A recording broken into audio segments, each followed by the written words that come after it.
Good afternoon, everyone. Welcome to the December installment of the Georgetown Center for Business and Public Policy's Little Nuggets of Tech and Telecom.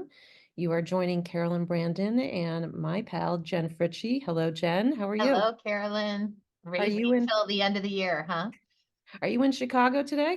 I am. I'm missing my great Georgetown banner, but yes, I'm downtown overlooking the loop of Chicago on a chilly September or December day. Well, thank you everybody for joining us. We're very excited to end the year with our very esteemed guest, Commissioner Mike O'Rielly. I guess we should say former FCC Commissioner Mike O'Rielly. Michael, thank you so much for joining us. I know you have spent some time with us before. We thought ending the year with a bit of a review of what the year looked like for tech and telecom would be useful and of interest. And then also maybe a little bit of a preview. Obviously, so much can be different than where we think 2024 might go, especially since it's an election year. But it's always nice to sit here at the end of one year and the beginning of another to make all kinds of prognostications. Already, there's so many different issues to talk about. Jen, I know you and I have gone back and forth a little bit. Just do you want to kick us off? Are there any hot items in the minds of investors or the analyst community right now looking at tech and telecom that we want to talk through with Commissioner O'Rielly? Absolutely. Thank you, Commissioner, for joining us. Maybe I'll start with Spectrum. I mean, that is for sure a hot topic for investors these days, especially given where Dish's stock price is and more alarmingly, their bonds. There's a lot of talk of distress, possible bankruptcy. That with the backlash of the national spectrum policy and then the FCC not having any spectrum authority to give more spectrum, and John Stankey seemingly at every turn calling for more need of it. So I guess where are we? It's a loaded question, but how do you see the spectrum landscape playing out? Well, first of all, thanks to Georgetown for having me, and back to my good friends here. Happy to have a good conversation. Look at I declare 2023 to be unsettled, right? And we head into 2024. I'm not sure we've solved anything this year. And you raised the issue of spectrum and where are we today? It seems like we're exactly where we've been for a long while, stuck in mud. And the spectrum auction authority has expired, and no one thought it could happen. We didn't want it to happen. I certainly didn't want it to happen. But here we are, and it doesn't seem like it's going to get on back on track anytime soon. And I think the hard part is what bands would you auction if you had authority? It looks like we'll be able to clean up the 2.5 auction with a very narrow legislative fix. But other than that, I'm not sure what the commission, if they had authority today, which bands would they prepare for auction? I'm not sure what those are. Given some of the things you mentioned, some of the other spectrum things that are out there, the national spectrum strategy, whatever you want to call that thing. And so I'm not sure what it would do. There are things you can do. I mean, I've been a big proponent publicly for 12 gigahertz. I think there's things the commission could do without auction authority. That's one of them. But absent that, I'm not sure how these bands take quite a while to tee up to get to auction. And I think the commission is losing opportunity in the meantime. You can work on bans without auction authority, even if some of the staff exactly can't get paid, but you can figure that out. They can do a lot of lifting, so when it does come, and it will eventually have to happen, the alternative is impossible. Mm-hmm. So it's going to happen at some point, and then they should be ready, but they don't seem to be there. That's my quick take. So go ahead, Jen. No, Carolyn, I think we were going to ask the same question. Go ahead. I was just going to say, given the World Radio Conference that's going on, none of us are over in Dubai, but we're each hearing and reading little pieces that are coming out. Just talking a little bit about the 6 gigahertz, for example. So the United States, through the FCC, has decided to designate 100% of that for unlicensed. The rest of the world seems to have made a different decision, which is let's figure out a way to do unlicensed for some portion of it, but then also have licensed for in another portion of it. Reason I ask about that in particular is it does sound like there are some very large and influential tech companies continuing to push the U.S. position, the U.S. FCC position, which is fully unlicensed. And what's interesting, I thought, and I wanted to get your reaction to this, is So you have that dynamic playing out internationally, right? The rest of the world is, let's split it for licensed and unlicensed, and the United States is no, only unlicensed. And then you have where we are stuck on, let's say, the lower three, right? Which is where the Department of Commerce and NTIA are saying that's where we need to look for a solution for 5G commercial. Yet they are unwilling to engage on the 6 gig, even though the rest of the world is looking at 6 gig for, licensed. So it seems like the US government is in part putting both DoD, right, who doesn't seem to have an opinion on 6, but is very strongly opposed to sharing in the lower three, for example, and maybe even in the 345 to 355. And yet the US government through the FCC is forcing us to have this fight with DoD in the 3 and then not at all having a conversation about the 6. So I guess the question kind of, long-winded here, but to Jen's point and to your point, we're in the mud. There is no clear path to knowing what the bands are that the FCC would auction should it be given authority. And then we also seem coming out of WRC to be in a different position than the rest of the world on this huge swath of spectrum at 6. So how do we get out of this furball? Is there a path forward in 2024? Well, look, I have been following WRC. I did the last 2 conferences, but I'm not there. I was seeing Dubai, and I can't say that I'm missing all of that. There's some benefits of being in the private sector and not having to travel across the world to sit and get lectured by some countries that we don't ever want to have to listen to is not on my plate of things that I'm missing. But to your point, look, I don't know the fight, where I obviously have voted on 6 gigahertz. I led the charge on 6 gigahertz when I was at the commission for very good reasons. I still, I had my justifications for moving forward, but it was always part of a package, right? Because I did 6 gigahertz, I did, and I pushed as hard as I could on C-band and 345. There's trade-offs, and I think if you're asking me, what does it take to kind of get out of the mud? It takes real leadership.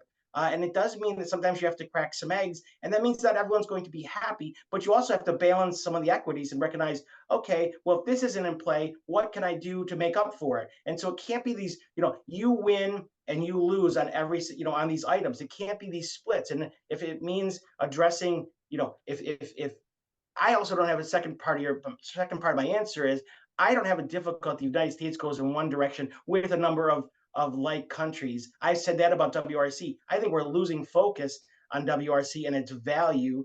The idea that we would listen to China, Russia, Iran, and they're going to dictate the agenda is really problematic. The fact that what's happening on 6 gigahertz, separate out the unlicensed versus licensed. It's really a question of, are we listening to China? Is that dictating what's going to happen? China was the head of the WRC and has had a lot of investment made in WRC. I mean, are they driving spectrum policy for the entire world? That's really problematic. And I don't see U.S. leadership kind of stepping into that vacuum, or trying to fight that issue going forward. So the answer, in my perspective, is leadership. And it requires stepping forward and having, and I don't mean this to be insulting, a real strategy, and a real game plan for addressing activity. And that means putting all the pieces on the table and saying, okay, here's how it all fits together. It doesn't, skewer any one sector completely, because that's kind of how, you get a policy that, okay, everyone can, begrudgingly accept, is that everyone kind of gets something in the equation and it works for everybody. It's growth for everyone versus this kind of one-offs. And if it means that DoD doesn't get, or parts of the federal government have to shrink their footprint, I absolutely agree that has to happen. It just seems this administration's unwilling to do that, and that's a problem. Right, right. And to your point, I mean, I've heard that as well, which is, gee, are we following 6 is just an example, China and Russia. I mean, obviously, I don't think the answer is yes. I think the answer is no. But as I think we have learned in the past, when the United States goes in a different direction, in terms of allocation, so look at PCS, 1850 versus 1900, that does put pressure on the US market to produce the chipsets and the design and everything else to make up for that difference in the frequencies, because the rest of the world, I mean, there's economies of scale when everybody else is operating on X, and it's, more expensive when we end up operating on Y. So there is that issue. But that being said, I think what I'm hearing is we're Absolutely, and I don't think this is a surprise. The reaction to the document labeled the National Spectrum Strategy, obviously there was no strategy there. It was a study that said they needed to study. But to be fair, Scott Blake Harris at an event that the Georgetown Center hosted when he was first brought on to oversee that project was very clear that that was likely where he was going to land, was there was probably going to have to be a great deal of more work than what was going to happen during the initial tranche of that time of the initial round of the study. So I wasn't terribly surprised that it didn't tell us anything, because I think he very much signaled, from the get-go that it probably wasn't going to solve anything and probably wasn't going to tell us anything we didn't already know. Yeah, I mean, I thought it was only funny, and I make no critique of and no criticism. I'll leave that to others. Right. My point is only that I thought this, folks in this administration spent too much time mocking the previous administration, saying, "Oh, they didn't finish their strategy. Oh, how terrible!" And that we're going to do better. And knowing that the complexities of the issues they were in front of them, it kind of not surprising where we know that it landed, but it is a little bit kind of the irony is thick, I think. Yes, very much so. And can I Jen, go just ahead. ask, just as to put a final point on Spectrum, I know we have other topics, but if either of you were betting people, do you estimate the FCC will get Spectrum Authority back before the anniversary of when they lost it, which I believe was early March? Boy, that seems like a tough timeline. I would, be given the number of days that they're not in session in the first quarter. Right. I thought you were going to ask a broader question: are they going to get it in 2024? In which case That I would say yes. that I would say yes. I would And say I would yes agree. to. But in first quarter, I think it's really there's a lot of holidays, Yeah. and there's some really big ticket items on appropriations, both in January and now a second one in February, that are going to monopolize the Congress. So can you do it? Yes. That makes it harder. So I'm just shooting for sometime in 2024 versus the anniversary. Right. Okay. I'm with you. I'm with you. Wow. Okay. And Jen, I also thought you were going to ask about the item that is most relevant to T-Mobile, which is the ability for the FCC through this very specific piece of legislation to go ahead and actually grant the licenses that T-Mobile had won and partially paid for in the 2.5 auction. So Yeah. that's what that is. It's very narrow, it's very specific, and is not determinative of any of these other larger issues. I know some folks are asking that. Understood. Let's turn to some finance issues, which I know is music to Jen's ears. Commissioner, you were one of the few at the outset. I mean, there are many more now, but one of the few free market perspectives that came out strongly saying, ACP, while it might not be the ideal in terms of a government subsidy program, it does seem to be having a more effective outcome than some of these other programs. So if we as a country are committed to doing this, let's take a look at what's working, and we should embrace this solution. Curious how you see this all playing out. It looks like a really, really small chance that it might get re-upped, but given where things stand on funding for Israel, for the Ukraine, and for the fight over the border, how does ACP get done? And if it doesn't get done, what then? Well, to your first point, I absolutely, I have supported ACP, and took some of the criticism from many within my own party, and that's partly because I believe the program is right now the best structured. If you believe in providing some subsidy to families that you declare this a national priority, and then there are families that can't afford it. Well, then what do? I think ACP is probably the best structure we've had. However, I do think that there are things you can fix about it. Right? Its eligibility is way too generous. If you're talking 40% of America is eligible, that's a problem. If you haven't solved the waste, fraud, and abuse, that's a problem. But in compared, ACP and trying to direct the target to a family that's in need versus something like the high cost fund, which provides benefits to keep rates lower, but it's everybody who's recipient. So you're paying a lot of rich people with subsidized benefit. I tried to solve that. I tried to means test some of those programs, and I didn't get very far. But so I think ACP is in a better shape. To your question, I think it's in a really unlikely spot for getting funding. Can it happen? I was in Senate leadership, says staffer. Can it happen? Yeah, it's a possibility, but there are some big ticket hot button issues being debated. You mentioned a couple of them, and trying to solve those. If the legislators can solve them, they're not waiting around and they're not trying to figure out where do I put ACP. They're not waiting for rip and replace, right? And there's something that everybody agrees on and needs to be funded. But that seems to have been lost by the side that I think is shameful. We mandate things to be done for national security reasons, and then we don't want to fund them. So it really seems to be like a heavy lift to make those happen in the short term. People say, "We'll use auction revenues." Well, we're stuck on auction. So I see a difficulty in clearing some of the decks. Can it happen? It can. It requires cooler minds, and it requires sitting down and saying, okay, what's our goal? Let's finish these issues and take them off the table. But I don't think people are there from what I can see. Right. What about USF reform? I hate even saying the term. It's like net neutrality, which we'll also get to in a minute. Been around for as long as the program was created for, right? I mean, I don't see how you can have a conversation about ACP and not also have, start that heavier, more difficult conversation about after all of this money from ARPA, from BEAD, and now obviously I'm shifting more from the affordability to the actual infrastructure. Once all this money gets washed through the system, and we know a bunch of it hasn't even been spent yet from the earlier programs, but then you pile on BEAD, do you have any idea, like, what will our digital divide actually look like after this? I mean, Well, look at we know every year we're taking houses off under the old programs, things that I helped work on. We took a million homes off in between map 2 and map 3 from the FCC. So Right. I think that's a really impressive progress. Actually, more than a million. So great progress from things like RDOF, Right. things that people have criticized, but that actually have been successful.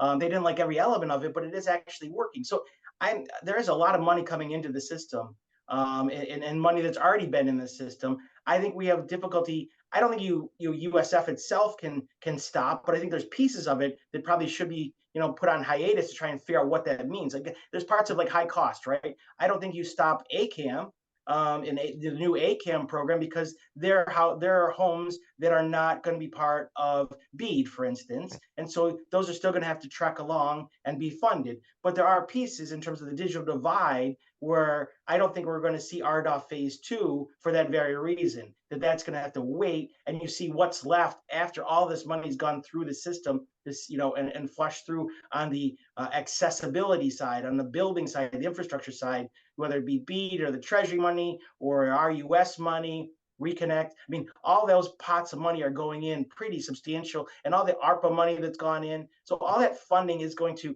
really change the digital divide. The difficulty is we've made some policy, as a nation, policy decisions have been made that are going to make it harder to satisfy everybody and to actually build out, right? NTIA has done a fiber first, so the funding is going to go to going to be spent at a higher rate than trying to actually bring broadband to the families that need it, right? Like you're going to make it more expensive to build, and therefore you're not going to serve as many people. That's just simple things. And you have to figure out how to solve it. It sounds like they're softening. If I read the recent tea leaves, sounds like they're softening some of those requirements, but it seems to be late in the game to be softening them. And we're going to see a lot of states, I don't use the word fail, but they're not as sophisticated as others. So by doing block grants, in effect, we're going to have a number of states that are not very capable, and they're going to do a poorer job, and there's still going to be parts of America that need service after this, in my estimation. But a lot of this dollars, we're going to really shrink the number of unserved. It's really going to shrink going forward. Jen, I'm curious in terms of your space, how is the investment community looking at all of this money coming in for infrastructure? I think I think people are quite excited about it. And as evidence of that, there's been a lot of infrastructure funds backing fiber to the home players. And Mike, I'm sure many infrastructure funds are ringing your line. That said, I think there is a general feeling that with so much money coming down from the broadband gods, there's going to inevitably be some bad actors. And I think that that's a question. So some people think that they're going to crash and burn and fall, but there's been real, instruments put around it, like what we call securitizations, which is a very good thing I think that speaks loudly to the viability of the model. But Mike, maybe sticking with the financial side, there's some companies in play. US Cellular has publicly come out and said that they're looking for strategic alternatives. Can you talk a little bit about the temperature right now and M&A? Like if we were wake up tomorrow and Verizon or AT&T announced the purchase of US Cellular, How would that fare? And Carolyn, I'll bring you into it too, from DC, both the FTC and FCC, Well, and DOJ. I don't want to comment on any particular transaction, but that's not a bad one since it's been talked about. But look, if it's a spectrum play, my advice would be better have multiple players rather than just one purchaser. Okay. I think the attitude or the temperature is really poor for M&A in DC right now. I think and this is not related, but the broadcast denial of Tegna Standard General really was a message to the market for everybody that don't bring your deal forward now. Sit on them, and maybe the administration changes, maybe it doesn't. Maybe leadership changes in this administration if it gets another term. So just wait it out, because I don't think the atmosphere is positive at all. I think it's quite negative, and no one wants to spend 18 months on the tiny chance you might get through. Right. Or a small chance. I don't say tiny, but rather small chance. I think that there's not receptivity to a deal in my perspective. So I think that any deal is going to have to be packaged in the right way to make it as saleable as possible. If it's a spectrum deal, I recommend having multiple splitting into multiple bidders or multiple purchasers. I guess the way purchasers work, so you don't leave all all the crayons with one drawer. Because I think the rest of the industry is happy to shoot at that, given where this administration is, and we've seen that in some of the 2.5 or name the circumstances. We've seen some of that happen already. So I think you have to split up the pieces, and I do think there's some major consolidation happening in the funds that we spoke about for broadband builds, but we're still years away. We're going to see some of these guys try these things. What I'm hearing from people is that the investment dollars are so high, the returns are going to be pretty low. It's actually scaring some of the legitimate players and saying there's not money to be made. This is kind of problematic. But I think consolidation is going to happen. I think we're probably years from that happening. I don't see, there's going to be a window, and I can't time that out. But I see it. I just not sure when it starts. Understood. I think that's I think that's an accurate assessment. I think any merger like we used to see back in the day where it was, facilities, customers, spectrum, would have some serious challenges, not the least of which is that it's an election year in 2024, which always throws things, into question marks. And then you just have the existing administration's perspective on big is bad. And so doing anything right now in a big way would probably just attract all kinds of political barnacles that have nothing to do with the actual legitimacy of the proposed transaction. So just bad timing for right now. Got it. And What I might put definitely not the a question back pro-merger. to you, Jen. What I've been reading from some of the analysts is, if someone were to buy that particular company you mentioned, that nobody wants the network, nobody wants even the customers. They really just want the spectrum, which is kind of really interesting to hear, because that's not something that the commission's going to want to hear, right? They're going to really care about what happens to the customers. Yes. I would add just a footnote to that. They definitely want the spectrum, and probably more than anything, they want the towers. The 2,300 towers, which US Cellular owns, and it's like, I think the 5th largest tower company in America, if not the 4th. So yeah, that's all true. So let's just maybe more of a two questions. One is more just kind of competitive intel, and the other is sort of prospective. Competitive intel. Another thing that folks were hearing coming out of the World Radio Conference in Dubai is that Apple in particular has been really vocal about its vision for 6.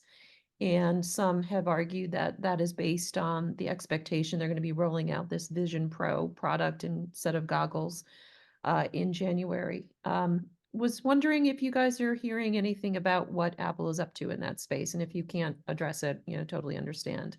Jen, I don't know if you're hearing anything. No, that's very interesting to me. So all eyes on Mike. Yeah, I'm not hearing anything that, and it really hasn't been an Apple play. Like they haven't been very aggressive in the past. So I'd be intrigued to see if they all of a sudden were kind of, being very aggressive now. That's just not been an historical engagement. So which is why everybody, I think, was, sort of caught like, wait a minute, seems very unusual for them. Okay, we would be remiss if we didn't talk about the other, favorite issue that occupies all of DC every couple of years, net neutrality. The way you say it, Carolyn is speaks mean, loudly. It's just, this has been going on, what, 15, 20 years? I think we're all really tired of it. And by it, it has morphed. The concepts that people associate and define as net neutrality have changed so many times over the years. I would suggest, based on my read of what the current FCC put out, this has jumped the shark. Is nothing to do with an open internet. This has everything to do with a new regime of regulating broadband. I mean, there is so little tied to what the Democrats originally started off trying to, quote, protect in the current suggestions that it's almost laughable. I mean, it's serious, and I think the companies are taking it seriously, but this is the FCC is suggesting that it needs to do this and treat it as Title II because customers just feel that this is how it should be regulated. I mean, it's just sort of silly stuff. But curious how you see this playing out, Commissioner. Do you see this going to court? Do you see, what do you think 2024 is going to hold for net neutrality? Well, look, I think it's all over but the shouting, and you actually no one wants to shout anymore, and they just want to get to the final vote, right? And so I think we're going to get to that vote. We know what it's going to look like. We know it's going to court. It absolutely will. But your point is well taken on the substance, right? It's totally morphed away from the original bright line test of even Tom Wheeler's days or the general context. We morphed away. The Washington Post had an editorial where they basically said, "Oh yeah, our experience shows that all of those previous arguments are bunk." And it actually didn't happen, and the scare didn't happen. Don't worry about that. But now we've got some new reasons we need it. And if you go through those, you realize they're empty too. But notwithstanding all of the rhetoric and all, and all the reasoning or the facts, ignore all of that. We're going to do it anyway. And I think it's predetermined. It's going to happen. I think it's Q1 to, early Q2.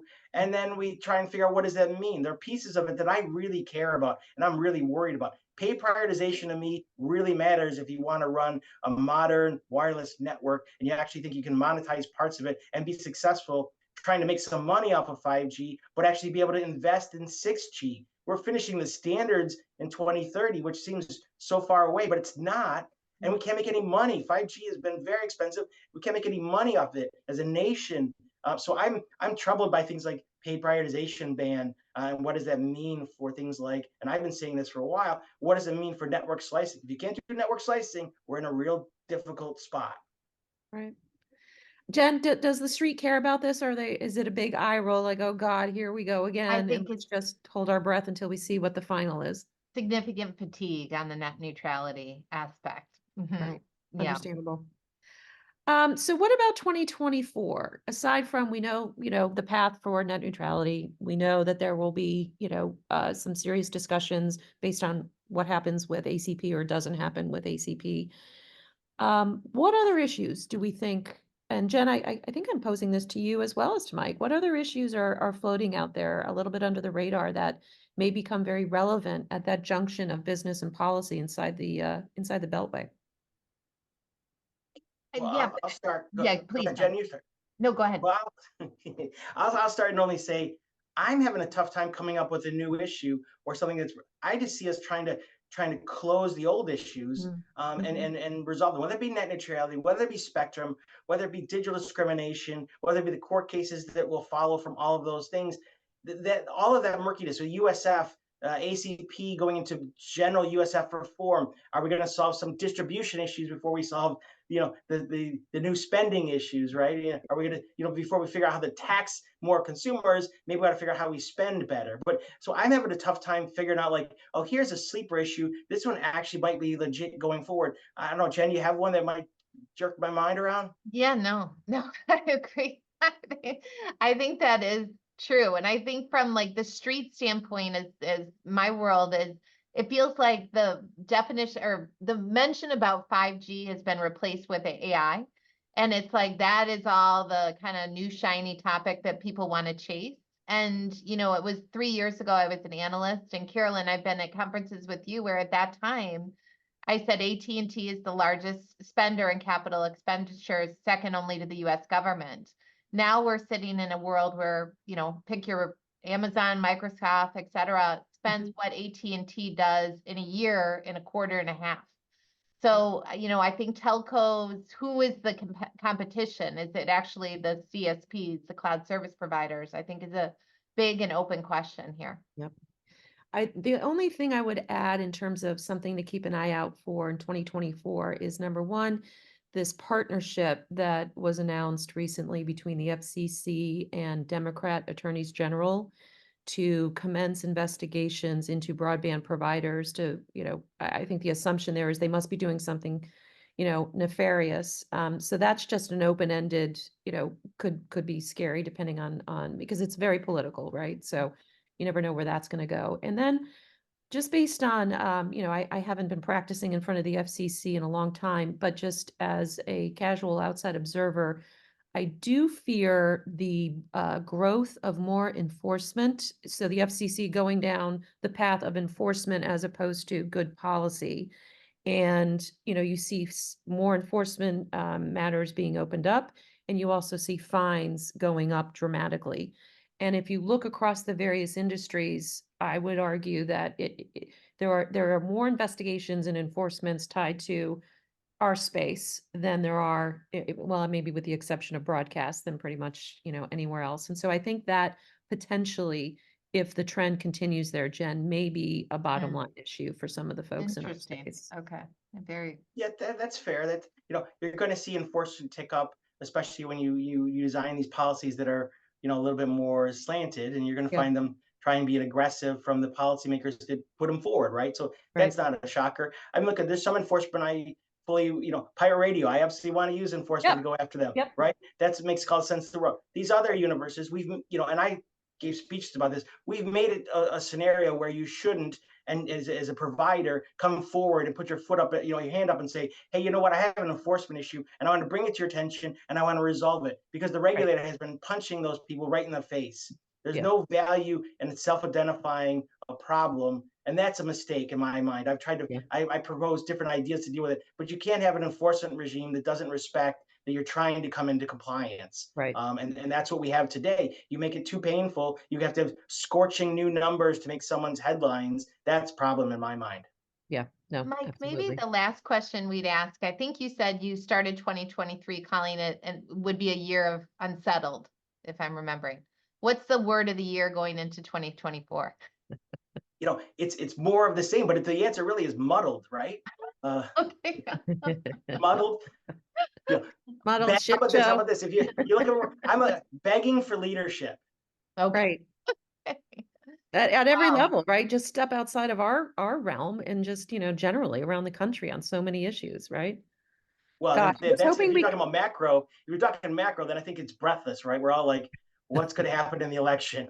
What does that mean from all the different sides, and making no commentary on anyone's preferred outcome, but just Right. what's going to happen given all the turmoil we've had over the last decade. Jen, Wow. I was Maybe hoping we buckle would, up might be the other word. right? Jeez. Buckle up. I like that. Let's have something a little more, buckle up instead of muddled. All right. Well, listen, we have exhausted our half hour, as we always do, because there's so much good stuff to talk about. Thank you very, very much for joining us again and really offering some great insights. I hope that we do end up seeing maybe a surprising but positive outcome on ACP. And Jen, God only knows what's going to happen on Spectrum, but I think it's going to be a long slog in 2024. Oh, wow. That will be a interesting one. Thank you, Mike, very much, and wishing all our viewers the happiest of holidays. And we're going to have an exciting lineup for 2024. Absolutely. Everyone, have a wonderful holiday. Thank you all again, and we'll see you in January. Thank you. Bye-bye.